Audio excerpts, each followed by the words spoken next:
Well, today I'm going to be discussing something really exciting. And when it occurred to me in my past life memories, when I went to the hypnotherapist, it was darn right scary.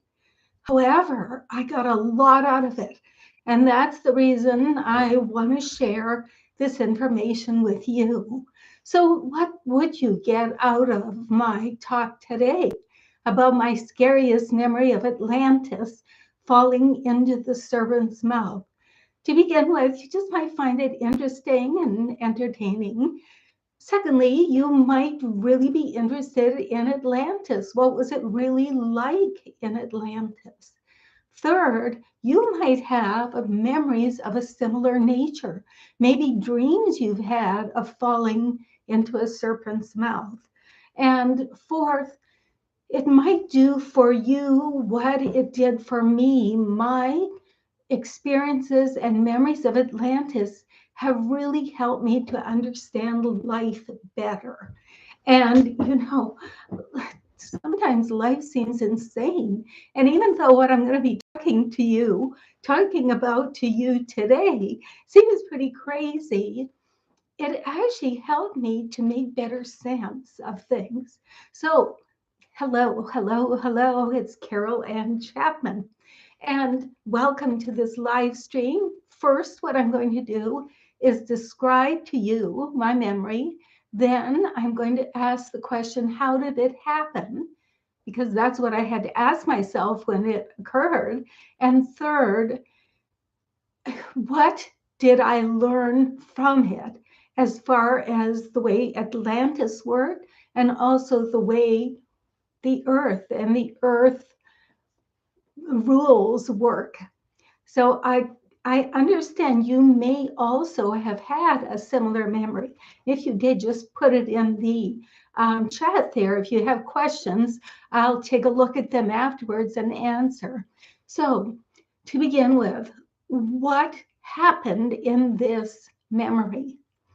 All right, I've already described in previous live streams how when Atlantis was breaking up, there was this huge boulder about to fall on me. And the confusing thing is that me was one of three beings that my eternal light being was in. Now, as human beings, we have only one eternal light being per physical body. In Atlantis, we were not caught by the reincarnation cycle yet. That hadn't been, it wasn't really a question of being caught. It was actually a blessing. The reincarnation cycle was a blessing to us.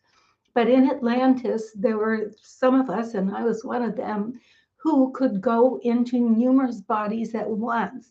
And one of the three bodies I went into was this young woman who saw the boulder coming and knew she was going to die. And my oversoul, the light being, knew that soon as she was experiencing this fear, the earth was breaking up, then it was time for me to pull out of her body and out of the other two bodies I was in and go to safety lands.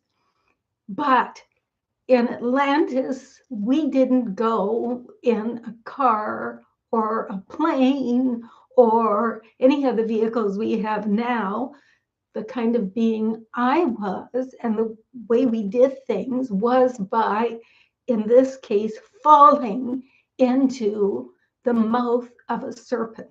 Now, it looked as if the serpent was coming up out of the earth, and its mouth was hugely wide open. And I remember thinking I had to be a letting go kind of person. I couldn't have all these agendas. I couldn't have fear. I couldn't have any of that type of stuff, because if I did, I wouldn't be able to do this. So as soon as I pulled out of her body, and let's just stop right now. I keep talking about I and me. The thing is, one of the benefits of remembering past lives, you get a really good sense of who am I. So the I that was me was not the girl that was going to be killed by the boulder or the other two beings that my light being could be in. But I was this eternal light being, and I still am that eternal light being, and so are you. And you just pull out of the physical. I fell into this huge mouth coming out of the earth. You know how a serpent, it's curled here. I didn't see any part of the serpent curled. I just saw it standing up and this huge mouth. I fell into the serpent's mouth.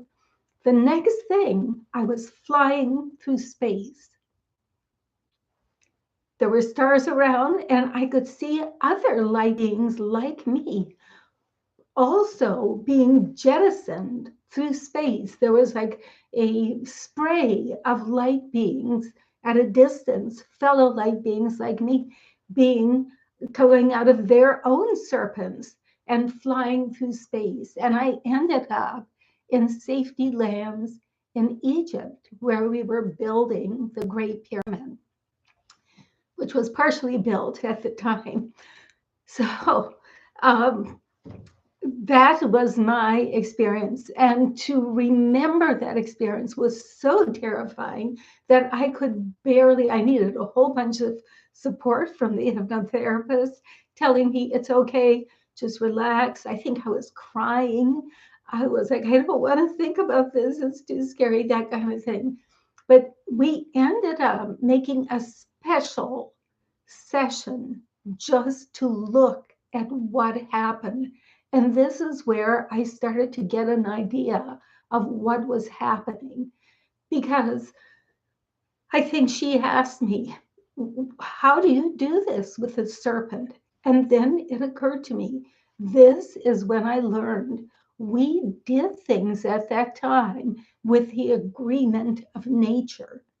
Because now think, if you are an eternal light being, you are not caught or meshed with the physical material world of the earth. You're still separate from it.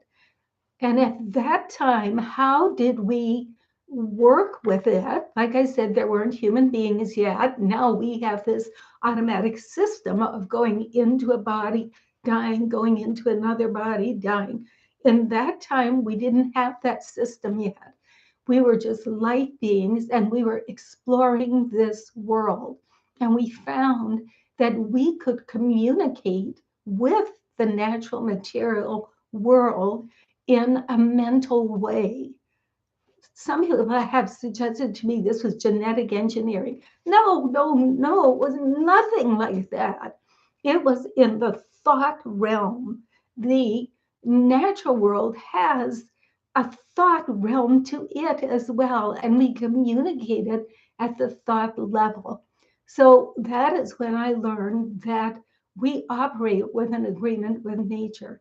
Now, as you've probably noticed, my first point was describe it. I did. How did it happen? With an agreement with nature. And third, what did it help me understand? Third, it showed me how things were different in Atlantis, that we communicated with the natural world through thought. And it also helped me to understand what I am now, which is again an agreement with nature, in this case, the nature being the primate of a human body, and I am still the eternal light being.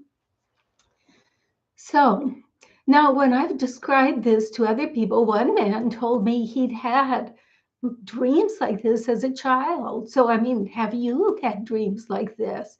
Have you had memories? Is this something that you thought was, oh, this is kind of weird, but I'm so glad to know I'm not the only one, because when this man told me about his experience, that's what I thought. Oh, am I ever glad I'm not the only one? Other people, when I've discussed it with them, have said, you know what? I wonder if that was a wormhole. Maybe it was. I don't know. I knew it only from the point of view of that light being who worked in an agreement with nature in Atlantis. Now, let's see, any questions in the chat? Nope, none. All right, well, now, if you do have memories like this, if you have memories of Atlantis, if you have memories of fleeing from Atlantis when it was breaking up, If you have memories of being a strange being at some point, a mixture of beings, of being an androgynous being, you likely are experiencing memories of Atlantis. And you know, there's a group of us, and it's called the Golden Ones, Atlantis. And if you're interested in inquiring about it or would like some information about it, just email me at Carol. Just email me at carolchapmanlive.com. And I'll be very happy to communicate with you. Now, next, next week, I'm going to talk about my live stream next week. And it's going to be a continuation of this. Because, you know, when somebody has a past life memory, they usually want to prove whether it's right or not. And in the reincarnation cycle, you prove whether it's right or not by going to a graveyard or past records of someone's birth and death. But something that goes way, way, way, way far back to Atlantis, there aren't going to be records for that. Or are there? Because I have found records in ruins in Egypt and Yucatan that are of this experience of mine. In fact, I thought I was pretty much insane after I had this memory until I went to Yucatan. So in my next session, I'm going to be talking about, are my memories of falling into the serpent's mouth real? And I hope you'll join me then. It's going to be on Thursday, April 6th at 1 o'clock p.m. Eastern Daylight Time. Now, I'm also doing another live stream next week, and both of these are at my usual time.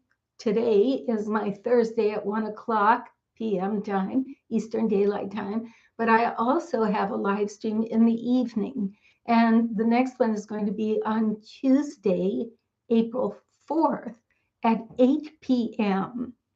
Daylight Savings Time. And this one is going to be the first in a new series I'm starting, and the series is called Find Your Past Lives Through Your Present Life.